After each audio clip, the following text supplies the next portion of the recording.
Master Sergeant Keith Coleman was born in Cleveland, Ohio in 1964. He dropped out of high school in 1982 to join the United States Army. He attended basic training in air defense at Fort Bliss, Texas, followed by basic airborne training at Fort Benning, Georgia. Upon completed training, he served in the 82nd Airborne Division at Fort Bragg, North Carolina, followed by training as a psychological operations specialist in the newly formed United States Psychological Operations and Civil Affairs Command, the NCO Academy at Fort Lewis, Washington, Special Operations Command Korea, MOS School at Fort Dix, New Jersey, with deployments to Haiti, Iraq, and Kuwait. During his 31 years of active and reserve service, he has served as a driver, gunner, team chief, detachment NCOIC, operations NCO, training NCO, leadership instructor, MOS senior instructor, Special Operations Command Korea planner, Airborne Battalion Operations NCOIC, and Company First Sergeant. His awards include Basic Airborne Wings, Humanitarian Service Medal, Korean Defense Service Medal, Iraq Service Medal, Armed Forces Expeditionary Medal, 2nd Award, Army Reserve Component Achievement Medal, 3rd Award, Good Conduct Medal, 6th Award, Army Achievement Medal, 6th Award, Joint Service Achievement Medal, 2nd Award, Army Commendation Medal, 5th Award, Joint Service Commendation Medal, Meritorious Service Medal, 2nd Award. Upon retiring from the military service in 2013, he moved to Yarnell Community, which is 18 miles east of Carthage, with his best friend and wife, Evelyn.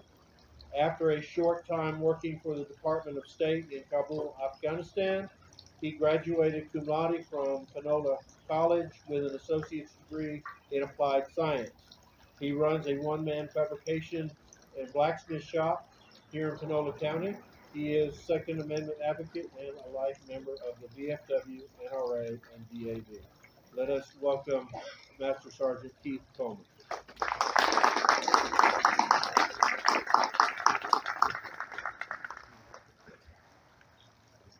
First, I would like to thank you and everyone listening on KGAS for partaking in this year's Memorial Day service.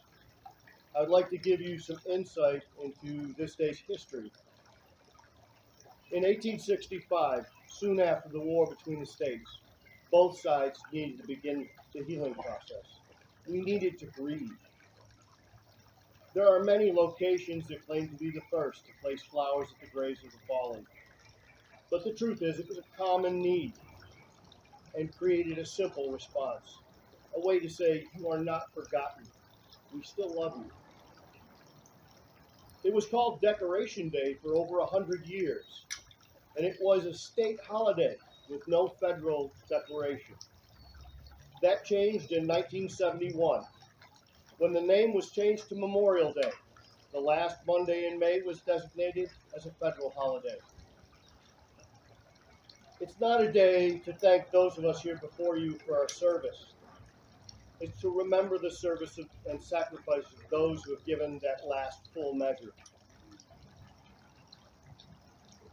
As close as the Battle of Mansfield, just 50 miles from here, and as far away as the barren rock called Iwo Jima, or the crowded city streets of Sadr City.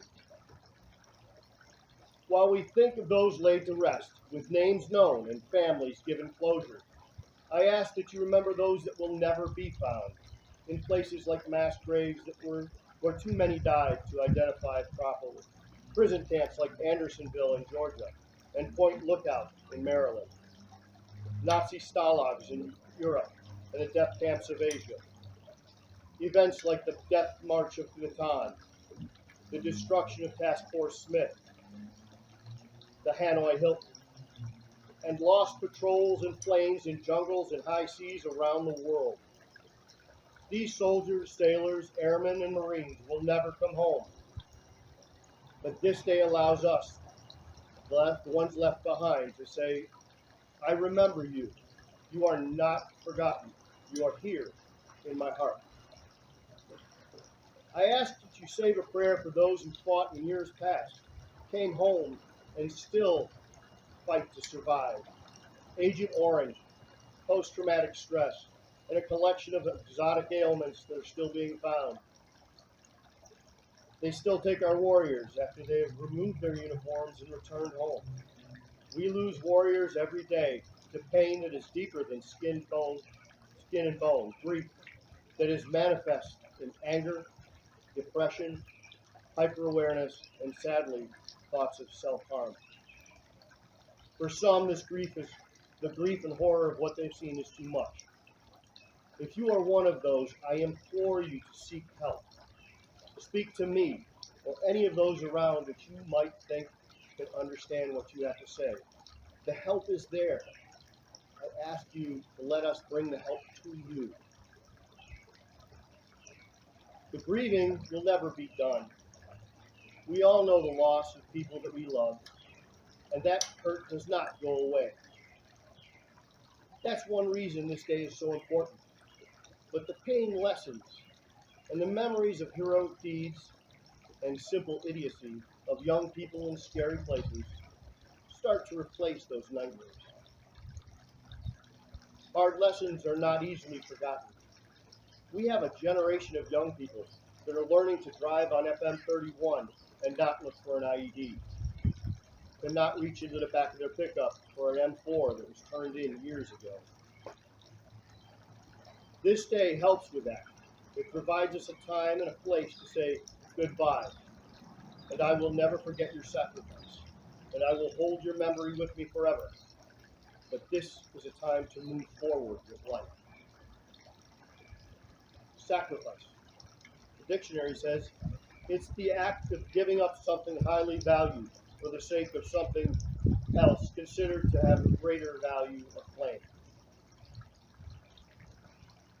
Some have laid down their lives to defend a belief that says we fight to defeat an evil foe. We liberate the oppressed. But the truth is, most made that sacrifice for those standing around them. Better to let my friends make it home than all of us being buried here. That was not a conscious thought at the time. That was a thought decided during that idiocy I mentioned earlier. When the guy that you've only known for a few months tells you he's going to be a new father, or the big guy in the squad next to you turns out to be the arm wrestling champ of Idaho, and you win a bundle of money at the Fort Bragg's Flaming Mug Bar that nobody else knew. It's the same place where Del Vecchio got in a bar fight. He got his ear chewed off. Those situations are the ones that bring you close together. They're the ones that tell you who your brothers are. It's also times like when the battalion commander has a mandatory fun day. It's focused on bringing the families and the children together to become more common. But it is the soldiers that aren't married, the single soldiers that are waiting for that one moment when they say, okay, you can leave, so they can go out and have that beer or that date just outside the coast. Those are the times, and those around you become family, people worth dying for. The first soldier I saw died trying to save the soldier that had caused the accident that took both their lives. Parachutes tangled, and 2 bodies fell hard. A novice had turned the wrong way and collided with a combat veteran of Vietnam. The staff sergeant thought quickly and tried to cut himself away so that the private could get his chute open again. They both died on the drop zone. In a training accident few remember.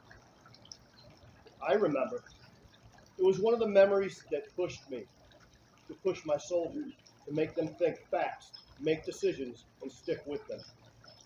Those 2 soldiers never knew their sacrifice helped shape me, and I hope that I helped shape good soldiers in return. There's another group of men and women that make those same sacrifices. They put on a uniform, they carry a firearm or an axe, and they stand willing to die in order to preserve our way of life. This day is not specifically for them, but I believe all the veterans here feel the same as I do. To the families of the fallen law enforcement and firefighters, many of whom have served in the military, I offer my condolences and pray that this day brings some relief to the sorrow you feel as well. This is a somber day, and I hope that I have helped you understand what it means to me. I am so proud to live in a country that has so many brave and strong people that are willing to fight and, if need be, die to protect it. I am humbled by all the warriors I see here before me today. World War II, Korea, Vietnam, Kosovo, Kuwait, Panama, Haiti, Iraq, Afghanistan, and so many others. Each of these conflicts are represented by members of this community, many of which are here now. But today is for those folks immortalized on these times. In the last 12 months, we've lost 3 of our brothers in this community. Alfred Wenthe, Joe Ben Wells, and Johnny Barker. We have a special goodbye for them. In closing, a story about perspective. A young private was traveling with a grizzled old sergeant major. The private was nervous and kept his mouth shut while driving a jeep to the airfield where they would catch the flight to their destination. When they arrived, there was a CH-47 Chinook helicopter waiting. He started getting excited because he had never ridden in a helicopter before, and he knew that this was one of the fastest ones made. As they made their way to the helo, he saw the sergeant major take note of the oil leaks that were present in several places around the craft. He started getting worried, and when the sergeant major walked all the way around the big bird, noting each and every leak with a grunt or a nod. He was expecting the flight crew to catch an earful about maintenance when they asked him to board the aircraft. He was confused when that grizzled old man of 40 years simply climbed in and strapped on. He could not hold back. After all, they were going to fly in this thing. He leaned over and shouted over the sound of the rotors, "Sergeant Major, I saw all those leaks. Is this thing safe to fly in?" The sergeant major looked back at him and yelled, "Absolutely. If you ever see one of these things that isn't leaking, it's because it's out of oil." Never take things at face value. Never be afraid to ask questions. And remember those who have gone before. Thank you very much.